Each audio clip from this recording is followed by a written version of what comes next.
Very good morning friends. So आज हम लोग क्लास 9th का चैप्टर 1 हिस्ट्री का पढ़ते हैं, द फ्रेंच रिवॉल्यूशन। हम लोग इंडिया में रहते हैं और बहुत लोगों के स्टूडेंट के माइंड में ये क्वेश्चन रहता है कि हम लोग फिर फ्रेंच रिवॉल्यूशन क्यों पढ़ रहे हैं। इंडिया का जो कॉन्स्टिट्यूशन है वो अलग अलग जगहों से लिया गया है और फ्रेंच रिवॉल्यूशन सबसे जो पहला रिवॉल्यूशन था, इसमें हुआ क्या था, मोनार्की को हटाया गया था, इक्वालिटी आई थी लोगों में, लिबर्टी आई थी लोगों में, और सबसे इम्पोर्टेंट जो हमारे कॉन्स्टिट्यूशन में फंडामेंटल राइट्स है वो भी यहाँ से ही लिया गया है। सो एक बार पैराग्राफ वाइज पढ़ते हैं और फिर समझते जाते हैं धीरे धीरे। सो पहला जो पेज है उसमें एक इंसिडेंट बताया 14 जुलाई 1789। बहुत सारी पिक्चरों में आपने देखा होगा, एक इंसिडेंट बताते हैं फिर उसकी बैक स्टोरी बताते हैं कि क्या हुआ था, कैसे हुआ था वो इंसिडेंट।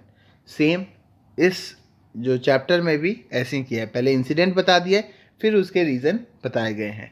तो इंसिडेंट पहले पढ़ लेते हैं। On the morning of 14 July 1789 the city of Paris was in a state of alarm. The king had commanded troops to move into the city.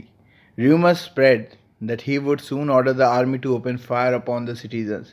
Some 7,000 men and women gathered in front of the town hall and decided to form a people's militia.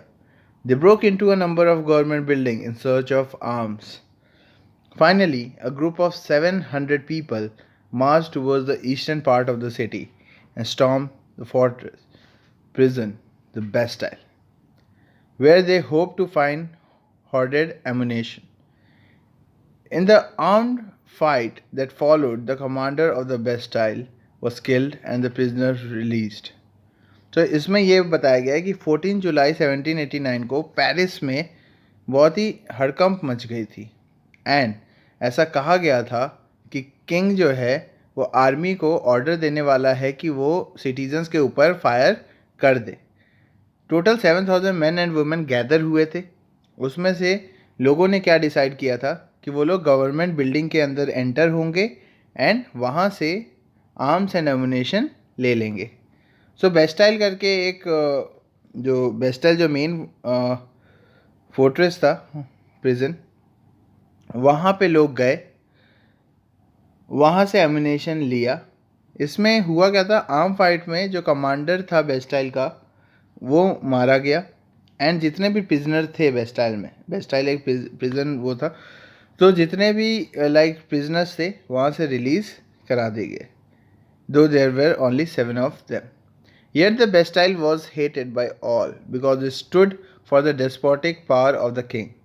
Bastille को सारे citizen hate करते थे क्योंकि वो king की power बताता था। अगर सपोज़ मैं किंग हूँ, मैंने एक बहुत बड़ी बिल्डिंग बनाई है और लोग मुझे नहीं चाहते, तो सबसे पहले वो क्या करेंगे, वो बिल्डिंग ही तोड़ेंगे। तो ऐसी ही ये जो मतलब फोर्ट्रेस प्रिजन था, ये किंग के द्वारा बनाया गया था, है ना। उसकी पावर को सिंबलाइज करता था, जितना वो बड़ा था तो वो उसकी पावर को सिंबलाइज करता था, तो इसीलिए लोग उस वो जो बिल्डिंग थी उसको भी हेट करते थे। The fortress was demolished and its stone fragments were sold in the market to all those who wish to keep a souvenir of his destruction. तो सबसे पहले वेस्टाइल को तोड़ा गया और जितने उसके पत्थर जो थे वो मार्केट में बेचे गए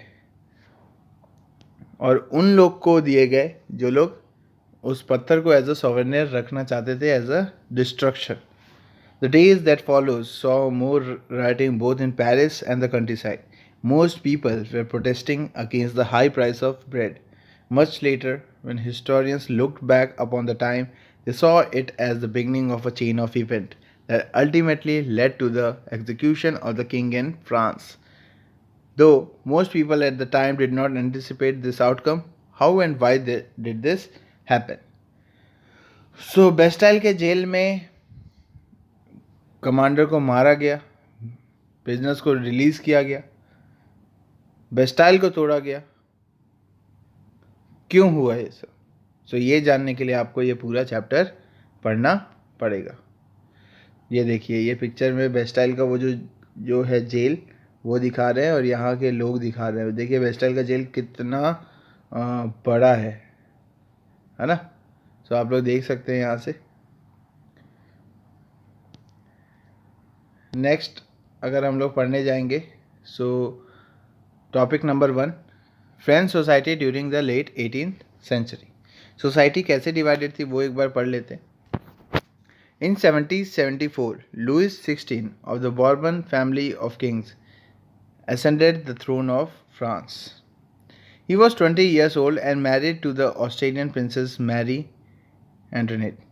So सबसे पहले 1774 में क्या हुआ, देखिए पहले जो घटना थी वो आप देख सकते हैं 1789 की थी, है ना।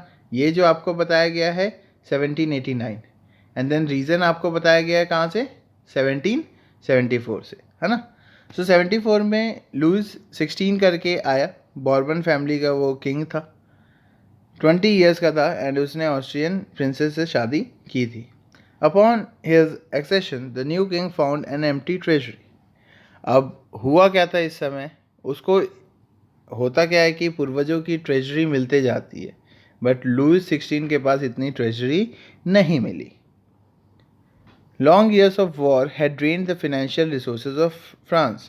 वॉर के कारण क्या हुआ था, फाइनेंशियल इतना फ्रांस स्ट्रॉन्ग नहीं था, तो इसको एक एम्प्टी ट्रेजरी मिली। Added to this was the cost of maintaining an extravagant court at the immense palace of Versailles. अब एक तो पैसे नहीं है, ऊपर से क्या मेंटेनेंस कॉस्ट भी ऐड हो गया, किसका, जो पैलेस ऑफ वर्सलीज था उसका। Under Louis 16 France helped the 13 American colonies to gain their independence from the common enemy, Britain. अब जो फ्रांस था उसका एनिमी कौन था, ब्रिटेन। अमेरिका का एनिमी कौन था, ब्रिटेन। अब होता क्या है कि दुश्मन का दुश्मन दोस्त हो जाता है, तो ऐसी अमेरिकन कॉलोनीज जो थी, अमेरिका जो था वो ब्रिटेन के अंडर कॉलोनाइज था, उसको फ्रांस ने छुटवाया क्योंकि दुश्मन का दुश्मन दोस्त बन गया था। The war added more than $1 billion to a डेब्ट that had already risen to more than $2 billion।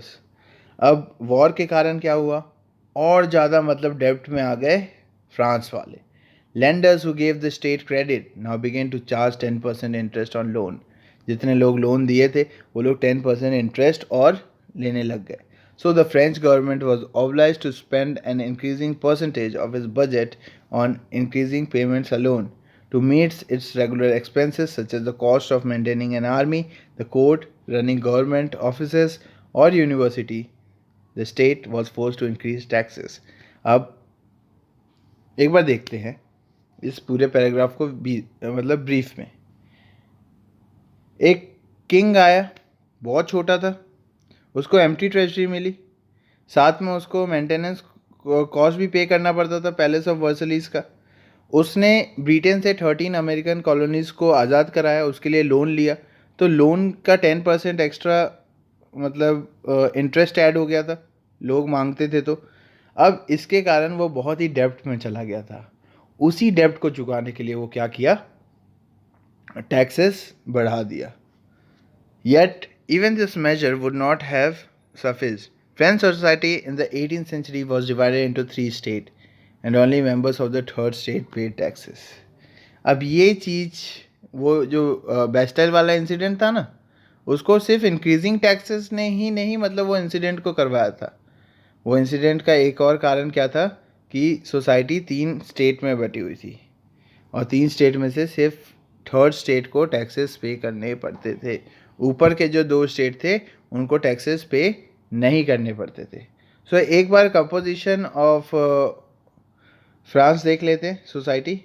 Okay, the society of states was part of the feudal system that dated back to the middle ages. The term old reliance is usually use to describe the society and institution of France before 1789. Figure 2 shows how the system of state in French society was organized. Peasants made up of about 90% of the population. However, only a small number of them owned the land they cultivated. About 60% of the land was owned by nobles and church and other richer members of the third state. The member of the first 2 states, that is clergy and the nobility, enjoyed certain privileges by birth. The most important of this was exemption from paying taxes to the state. The noble further enjoyed feudal privileges. This included feudal dues, which they extract from the peasants. Peasants were obliged to render services to the lord, to work in his house and fields, to serve in the army, or to participate in building roads. So ये यही बता रहे हैं कि अगर हम लोग देखें सोसाइटी, फर्स्ट स्टेट कौन थी? क्लर्जी, जो कि चर्च वाले मेंबर थे.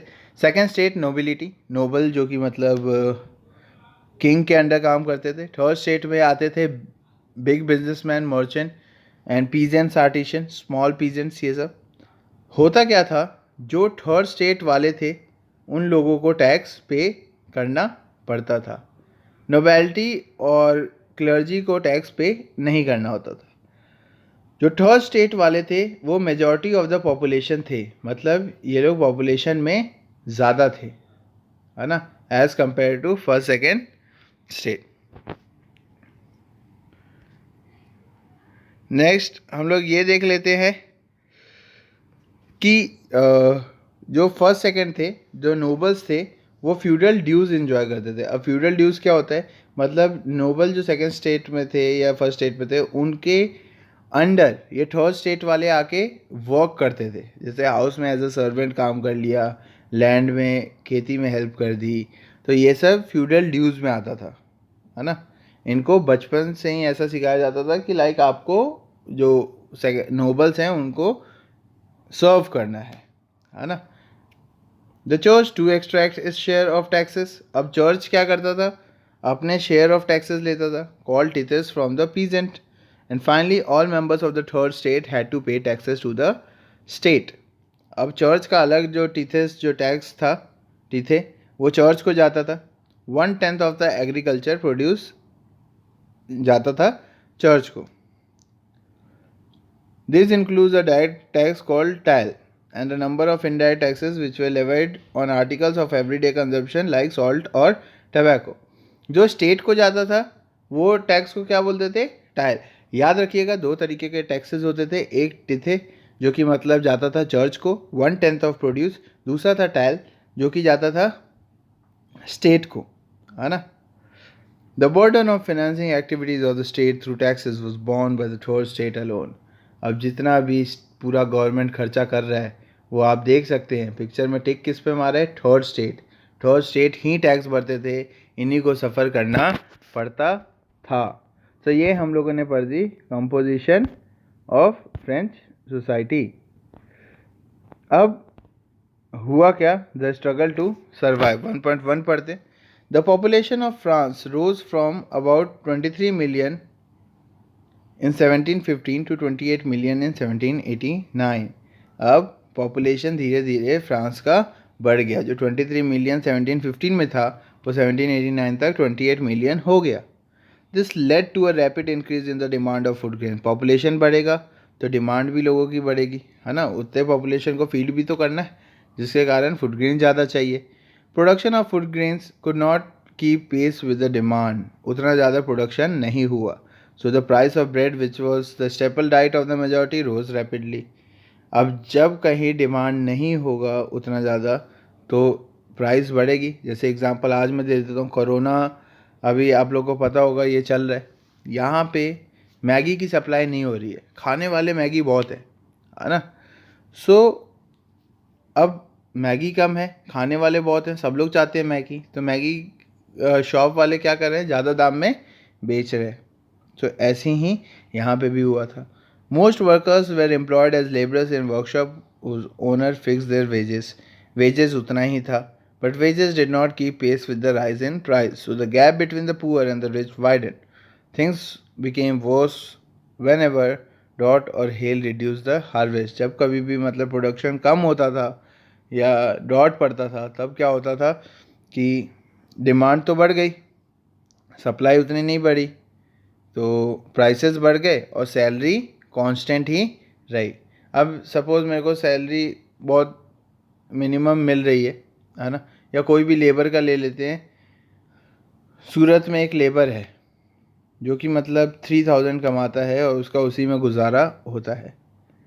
अब यहाँ पे मार्केट की हर चीज़ की प्राइस बढ़ गई और वो उतना 3000 ही कमा रहा है, तो वो गुजारा नहीं कर पाएगा ना, क्योंकि मार्केट में जो 10 रुपये का चीज़ मिल रहा था वो अब 40 रुपये का मिल रहा है। तो अगर उसकी सैलरी भी इतनी बढ़ती तो वो शायद गुजारा कर पाता, बट अब वो गुजारा नहीं कर पा रहा। सेम चीज़ यहाँ पे हुई, लोगों की सैलरी फिक्स रह गई और एक्सपेंडिचर बढ़ गया। This led to a subsistence crisis. Subsistence मतलब होता है अपनी नीड के लिए खाना बटोरना, है ना, नीड को फुलफिल करना। अगर वो नहीं हो रहा है तो आपका सब्सिस्टेंस क्राइसिस हो रहा है। Something that occurred frequently in France during the old regime. अब इसके कारण फ्रांस में पॉपुलेशन बढ़ गया था, प्रोडक्शन जो था वो उतना नहीं हो पा रहा था, मतलब प्राइसेस बढ़ रहे थे, सैलरी उतनी ही थी। इसके कारण सब्सिस्टेंस क्राइसिस आया। लोग चाहते थे कि गवर्नमेंट हेल्प करें, है ना। इसके बाद जो है ये हम लोग नेक्स्ट क्लास में पढ़ेंगे 1.3 कि कैसे ग्रोइंग मिडिल क्लास ने एंड किया, है ना, प्रिविलेजेस को। अभी आपको सिर्फ कंपोजिशन ऑफ फ्रेंच सोसाइटी पढ़ना है एंड सब्सिस्टेंस क्राइसिस पढ़ना है। Composition of French society normally 5 mark का आता है एंड सब्सिस्टेंस क्राइसिस 3 मार्क का आता है। तो ये आपका होमवर्क भी है। Thank you.